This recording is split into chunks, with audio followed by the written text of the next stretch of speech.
Assim está o Ministério Público junto com o SBAP for de ano passado, na 2020, a começar com processo para por cobrar belasting que atrasar que certo empresário não na visita mais ou menos 100 empresário que tem candidato a acaba com nota hasi aangifte de belasting.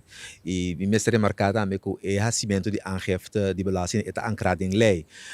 Mas chiquito comunidade tá, mais chiquito é presupuesto tá, e mais tiki é 130 de carro de país tá. Se você vai fazer uma evasão de belasting, tá de ficar com menos 130 e tem menos 100 para salubridade pública, menos 100 para vivenda, menos 100 para infraestrutura, para tudo o qual que o governo mestre hasi tá com a placa de belasting não tá assim.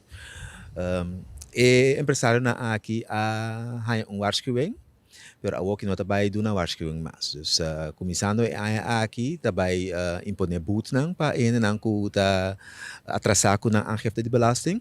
E se essa aqui não dá resultado, tá dagvaar a pessoa na aqui e lo tres é caso na dilante juez.